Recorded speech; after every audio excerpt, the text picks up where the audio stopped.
A note to listeners, this episode was recorded on the 12th of February 2020, prior to the coronavirus COVID-19 being recognised as a pandemic by the World Health Organization on 11th March 2020. In today's episode, I will be talking to Agostino Pintus about what it's like running on fair.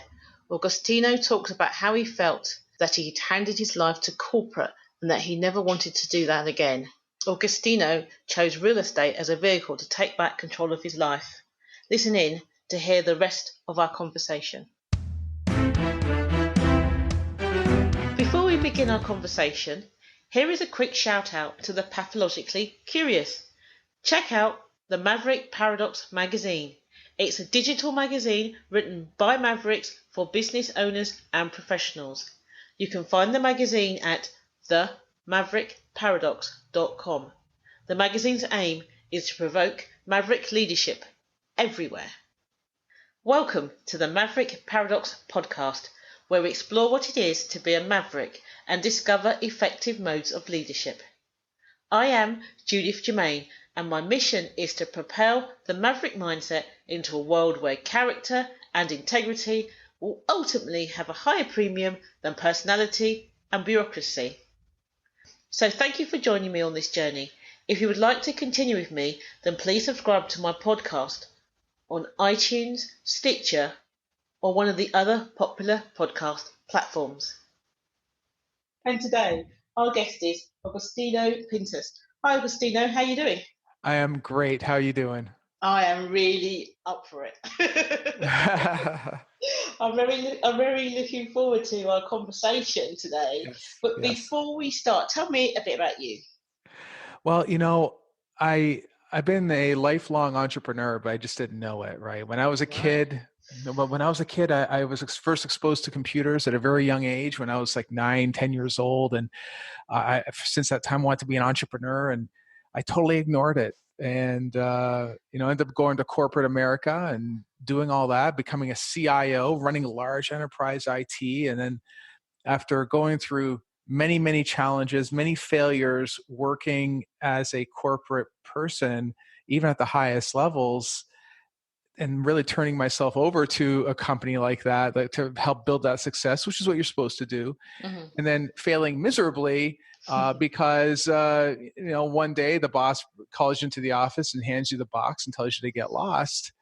It's, it really is, it could really impact you in a negative way if you really allow it to. And that's exactly what I did. So, but since then I shifted my entire focus and shifted my mindset, really is what it took to really drive to where I'm at today, which is entirely different. I'm still an entrepreneur, but now I'm into real estate and buying big monster deals, which you would have told me 5 years ago I'd be taking down $110 million property. I would never believe you, right? But that's what I'm working on right now. My partner and I are putting a deal like that together. Literally, I was on a call just before this. So, fingers crossed for that. Yeah. But it's the mindset, Judith. That's what it is. It's all between our ears. That's where it all is. Brilliant. So I understand that yes, you was highly successful being a CIO. But I remember reading somewhere that you're saying that you was really running on fair though every day. What was that like? Oh, well, that's a thing. I mean, when I first got into real estate about 16 years ago, the primary motivation was because I was living in fear. It was all fear. It was fear-based. So even though I was doing a good job for the company, I was a young CIO. I was in my early 30s, managing a very large budget, managing a great team of people. And I was always worried that, what if I get fired tomorrow? I had no reason to think that I was going to get fired or anything else like that, except for the fact that I've been fired from every single job until that point. Wow. How come? Because I've been an entrepreneur, and if for most entrepreneurs, they have a hard time working for people. They just do. I mean, they'll do a good job for maybe a year, or maybe a year and a half, maybe even 2 years. But it was tough for me. It was very tough for me. Number one. Number two, I think that when people end up at some very bad companies, and unfortunately, we're not allowed to talk about it. Right. Where if, let's say, for instance, you go work for a crappy company, and there's plenty of them out there, and then of course you're let go because one reason or another, the company is terrible. They can't cash flow. They're not run properly, whatever the case may be.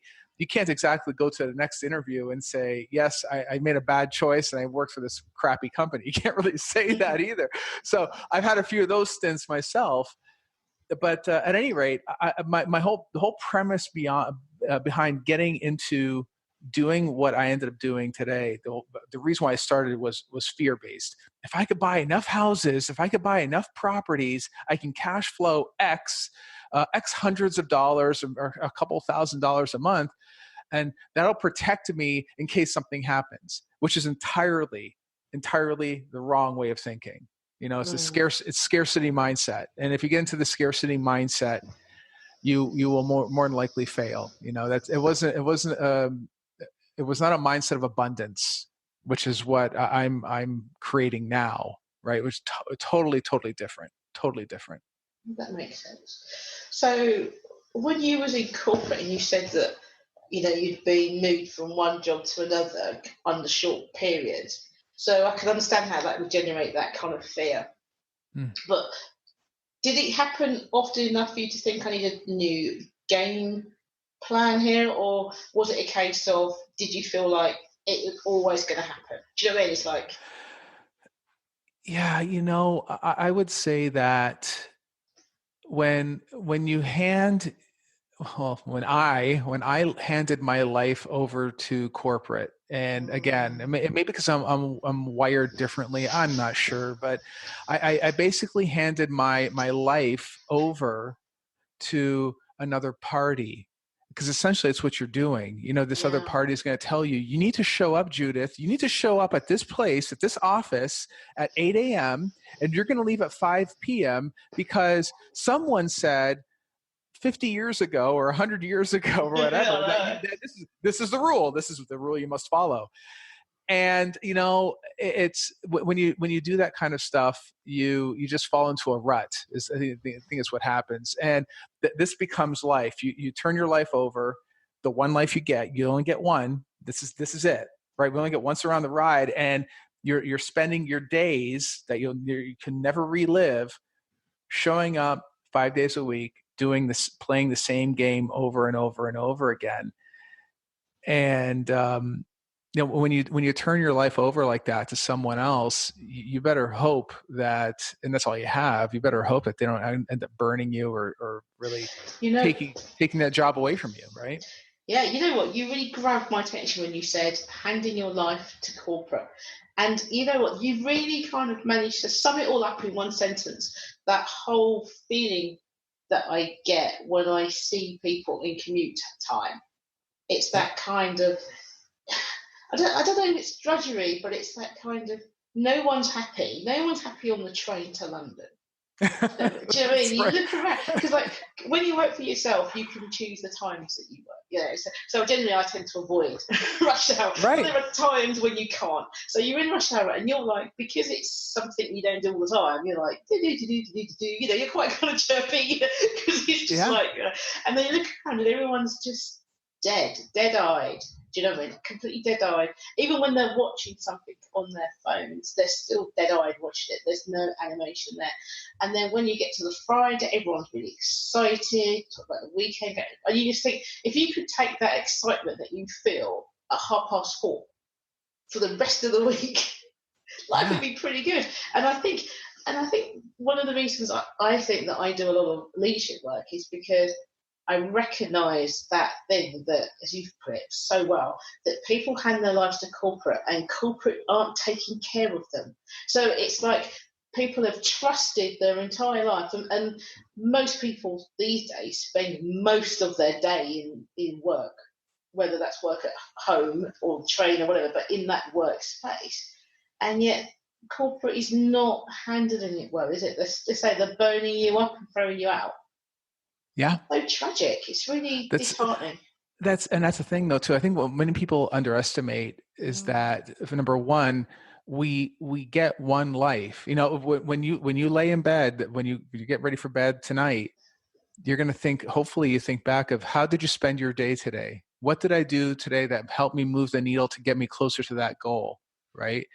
Because you can never, ever, ever relive that life. Doesn't matter how much money you have. It doesn't matter how it doesn't matter what happened that day. You can never, ever, ever get back the time that you just spent that day. And whether it's working for yourself or doing the corporate thing. And number two, I don't hate corporate.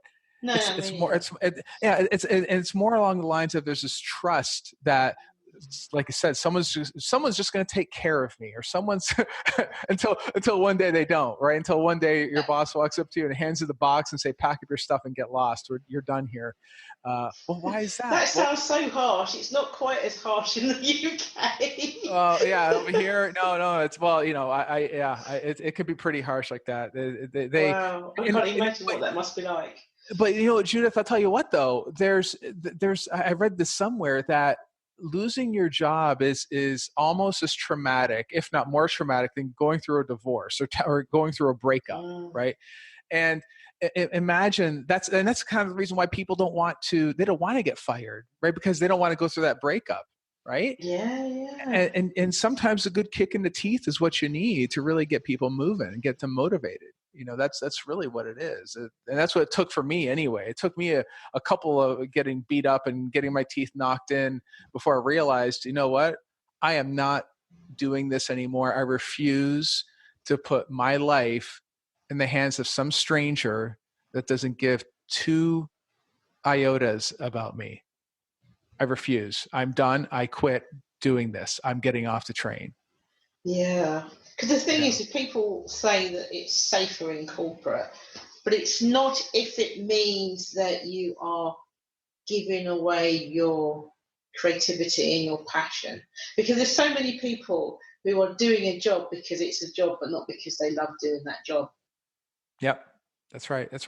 And the thing is, though, and just like you said, I mean, some people love their jobs, and that's okay. That's cool. You know, as long as if you're happy doing what you're doing, that's super. You know, for me, I think that the big shift occurred when I made a decision that I needed to build something that will outlive me. And I could never do that ever if I'm doing the corporate thing. I just won't be able to do it.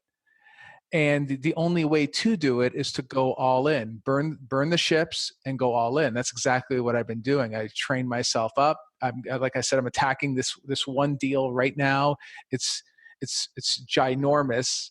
Like I said, it's going to be $110 million historic property in downtown Cleveland, Ohio. And I can't really disclose too much about it yet. Maybe next time I'm on the show, I can tell you all about it. It's going to be a massive project, but keep in mind that, 24 months ago, I started the journey, so most people can't even take down one deal, let alone take down 12 that I've been in since I started all this.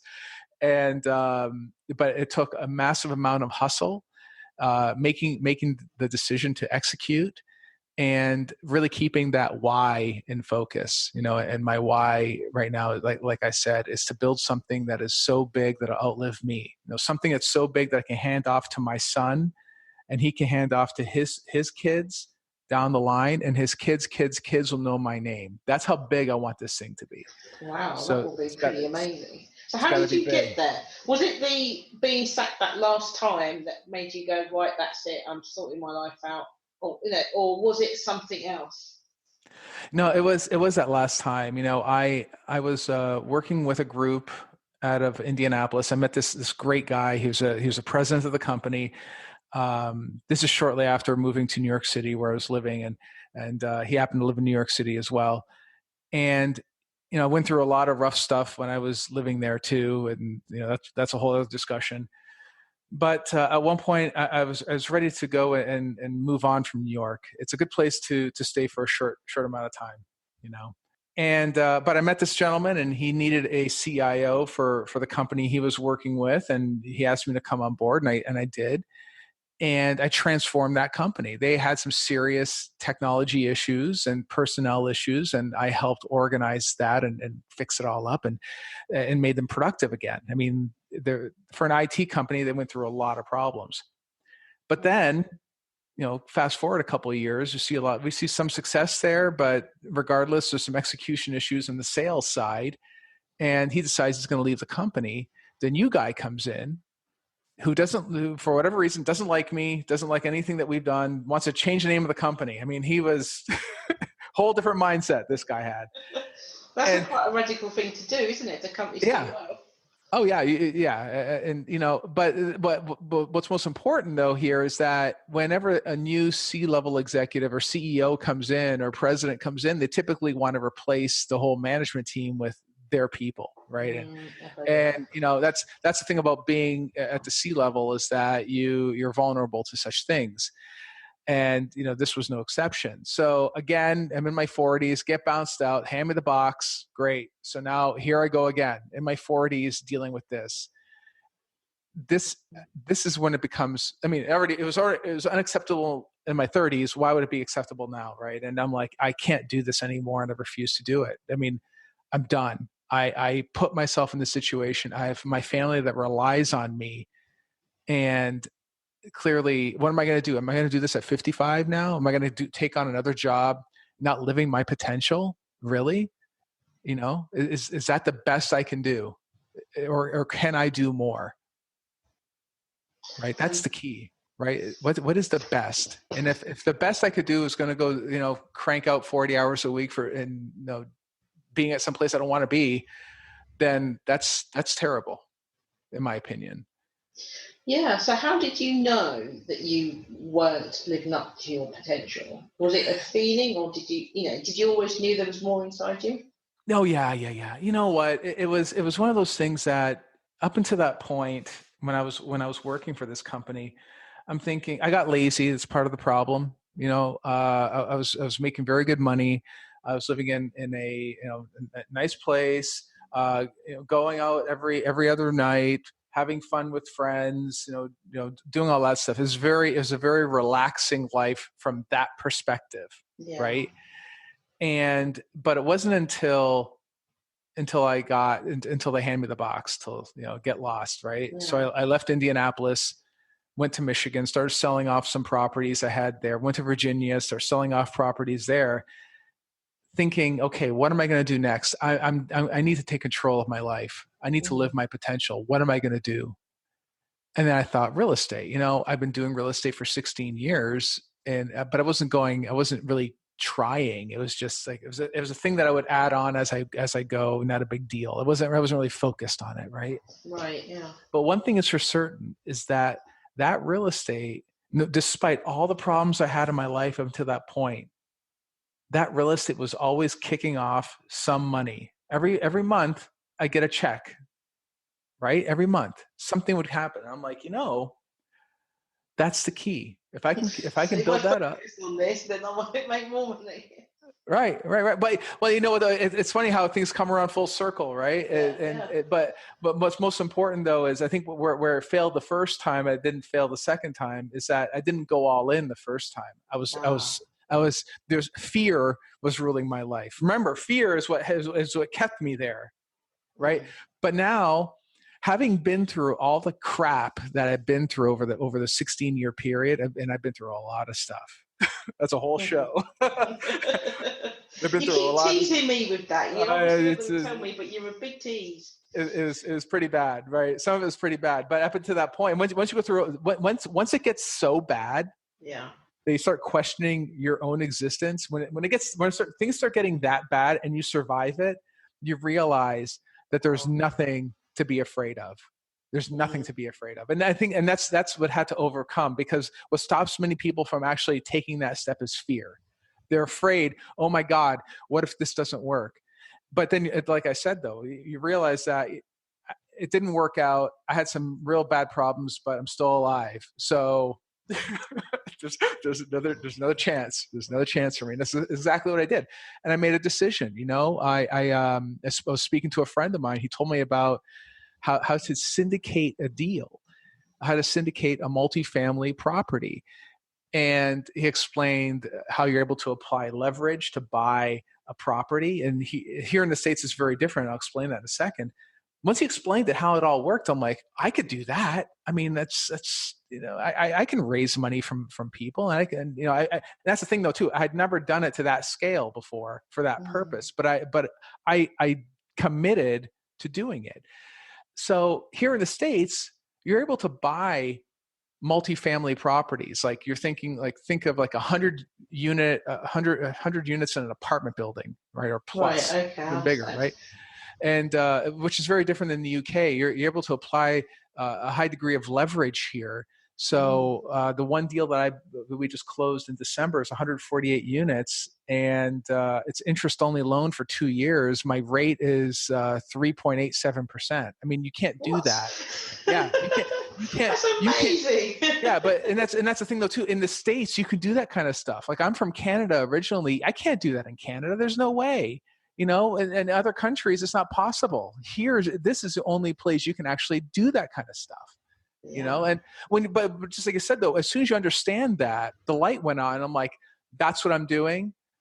I'm going to take on a consulting role to figure out where I'm going to end up next, and just do consulting, get some cash flow, and then I'm going to quit that and just go all in. And that's exactly what I did. I went all in. Wow. And that's what I do today. And now it's not fear that drives me. It's abundance. It's what's next. How big can we get this thing? So it's a whole different mindset. I mean, and I went to some really dark places before. I am never going there again.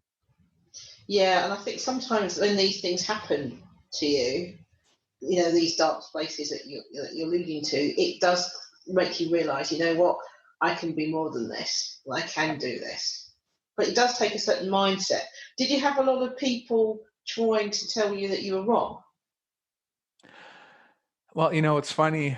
My dad, when I first told my father that I'm working on a property, when it was my first quote bigger deal was over $1 million, right? It was a $1.6 million deal. And I negotiated it down to 1.4 million, my first large deal, right? And I remember thinking, oh my God, it's over $1 million. Oh wow, now nowadays that's a renovation budget. It's funny how that works out. But when I first told my dad, he didn't believe me. He thought I was kidding. So my parents had no idea. My mother actually said, and I love my mother very much. She said, "Oh, money is the root of all evil," and it's almost. But it's funny how that works out, right? It's usually the parents that plant these seeds in our head. Yeah. And my parents were not wealthy; they're immigrants from Italy, So it's like if you say that you hate money and money is the root of all evil, guess what's going to happen to you? You're not going to have any. Yeah, of course. It's what and that's what happened to us as kids, because we were told. We were told that money's the root of all evil. We hate money, blah, blah, blah. They didn't say we hate money, but we'll say money, the rich people are bad. Money doesn't grow on trees, all these different things that you're basically repelling money as opposed to pulling it towards you, right? When you have an abundance mindset. And anyway, so, my parents, God bless them. They're great. They're great people. But fortunately, their influence is not that much on me anymore. So, but you know what though? It's funny because I ended up changing my whole friend set, if you will. So the friends that I used to hang out with in the past, I don't really hang out with them anymore. My friends today are. I've upgraded my. Sorry, sounds bad to say. I've upgraded my friends. These are all people that have thousands of units, billions of dollars in assets, and it's. I think I'm sure you know the old saying: if you hang around with five, what is it? You're the product of your 5 closest friends. Yeah. So that is 100% true. 100%. I think it's similar to when you're in corporate life and then you start running your own business, the people you hang around with change, because your friends, unless you're very, very close friends, but the people that you were friendly with in your last job, for example, don't understand the swings and roundabouts that come with working for yourself. So they're like, oh, so it's great for you because you can go shopping in the day. And it's like, well, if I don't work, I'm not going to eat those. It's great for you, so you can afford to be sick. I can't, It's that kind of thing, and sometimes it can provide a wedge because people can't understand that you can't maybe plan ahead. I can't plan to go on holiday with you next month because I don't know if we'll have the money next month, or whatever it happens to be. And they don't necessarily they think it's them rather than the fact or circumstances. Yeah. That's right. It's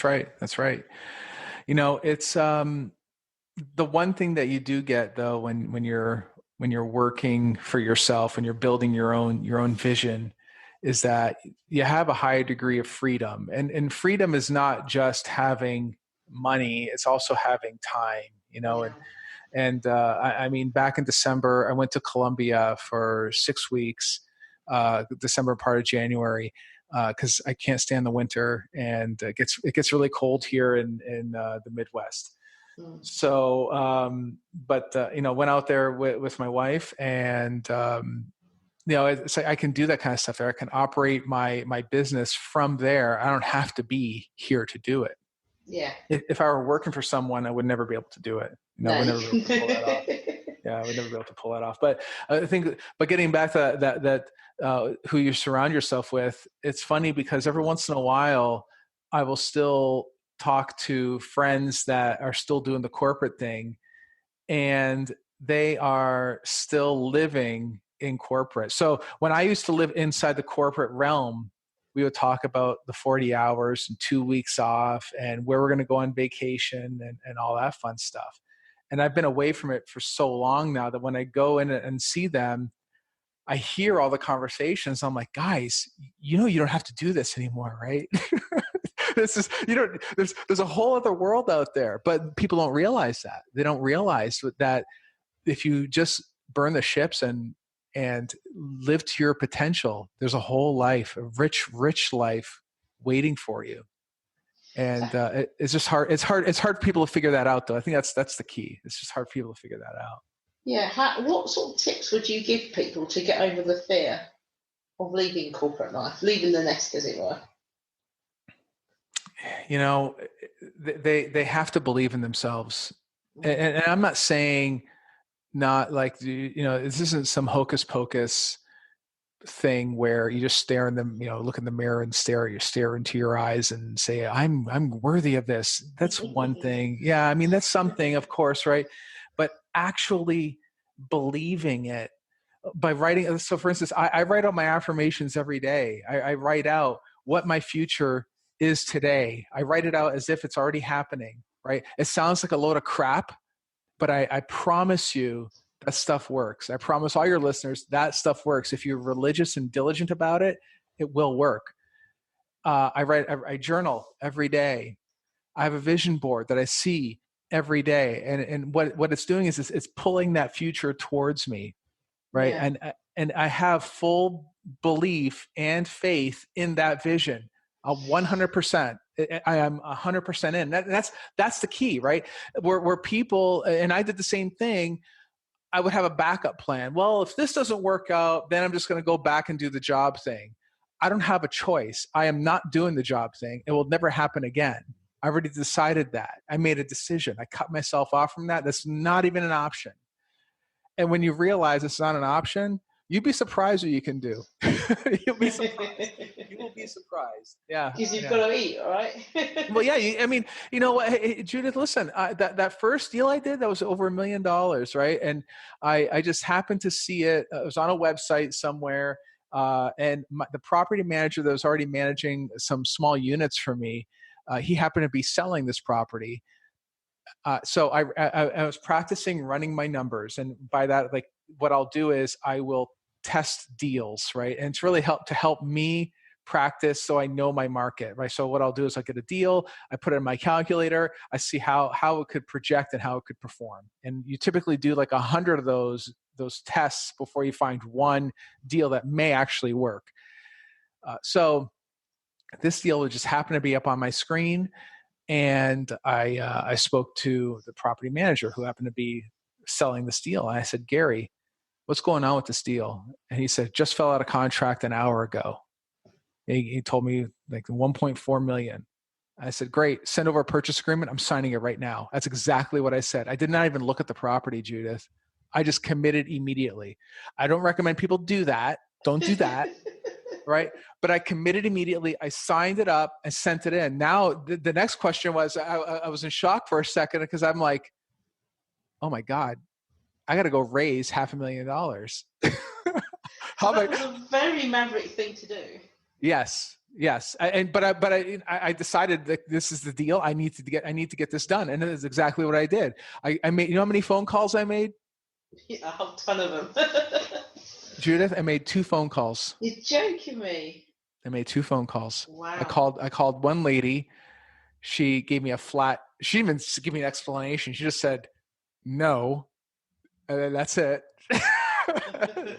Didn't even say hello. Just said no. I'm like, wow, okay. And the second lady, I spoke to her and I told her that the terms of the deal, told her what it were, how it was going to all work out, how much it was, yada, yada, yada. I sold her on the deal and we partnered on it and we took it down. And I mean, there's a whole funny story around all that too.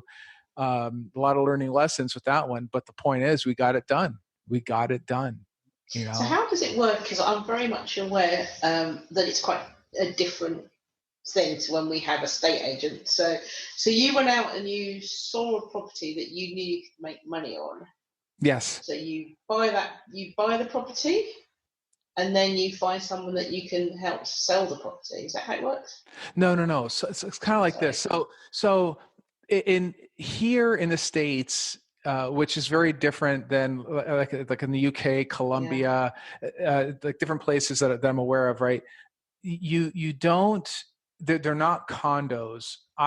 So when we go buy the 148 unit property, for instance, I own, or my partners and I own the entire property. We own the units inside the property.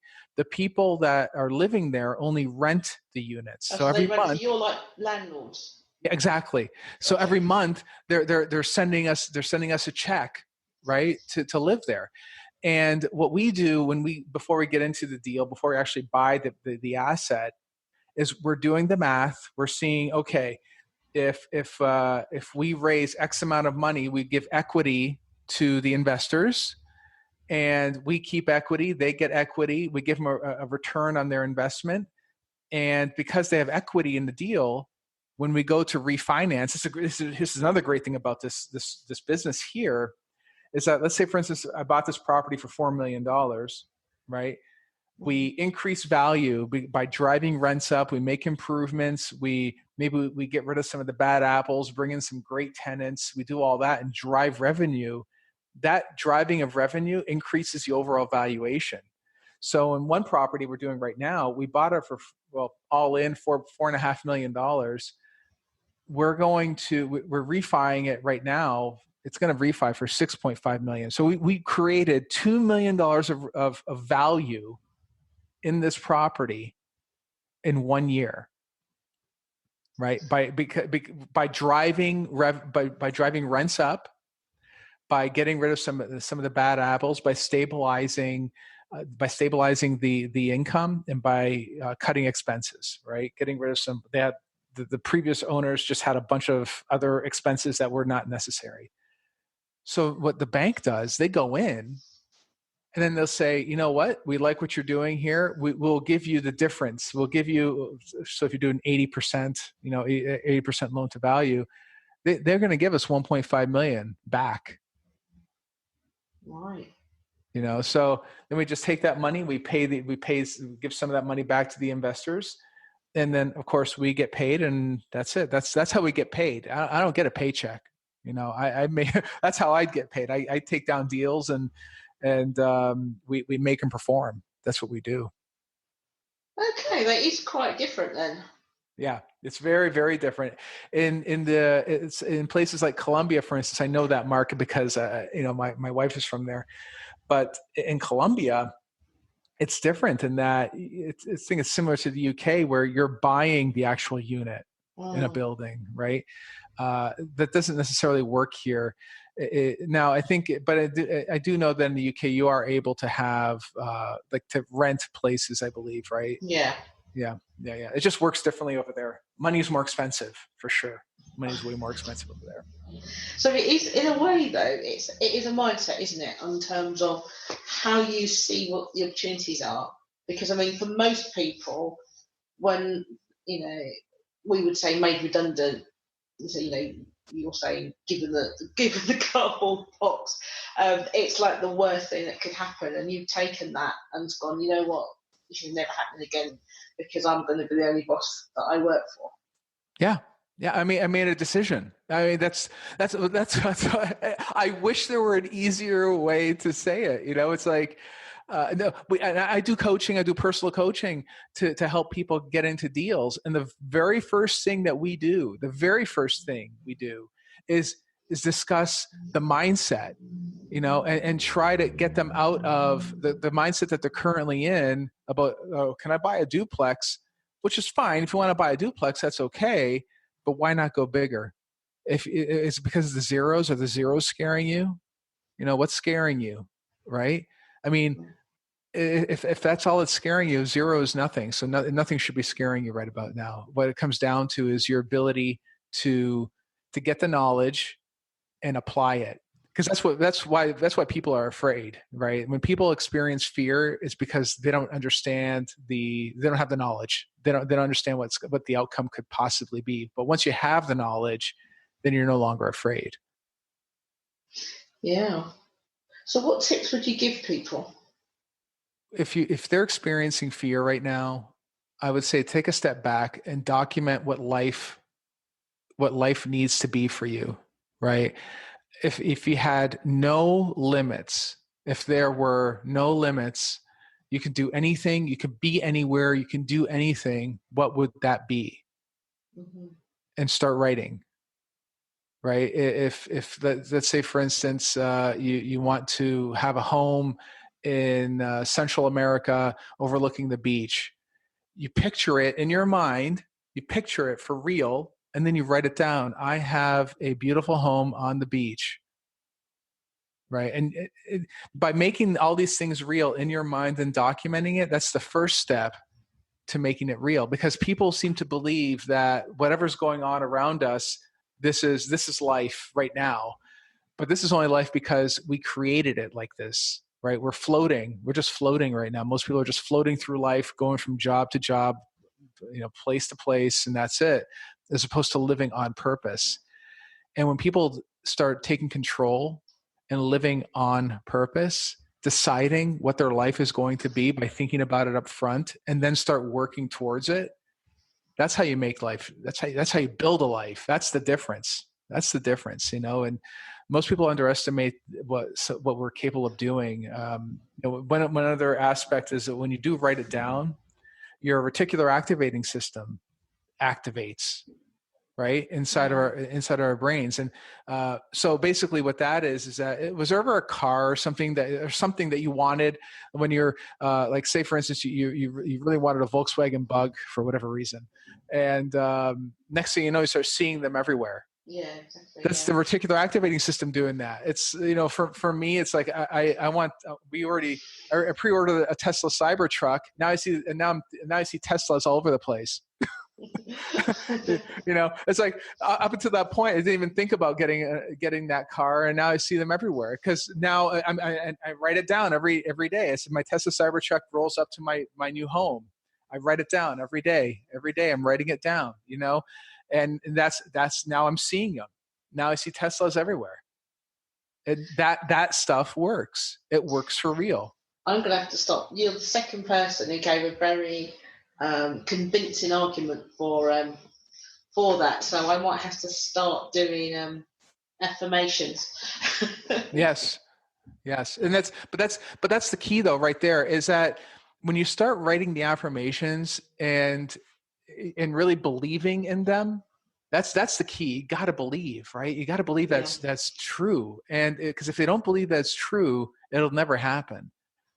And, but if they do, that's the first step right there. That's it.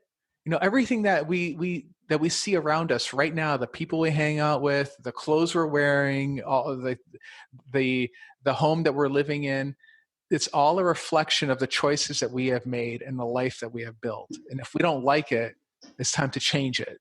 That's what needs to happen. Brilliant. I think that's a fantastic place to stop, actually. That sounds really good. So would you come back again and do another subject at some point?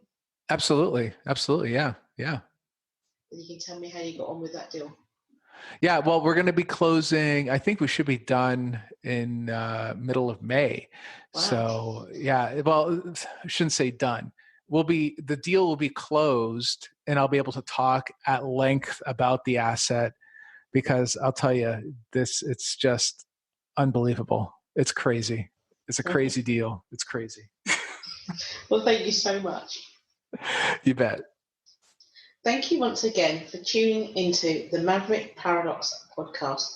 I hope you have enjoyed listening to my conversation with Agostino as much as I enjoyed having it.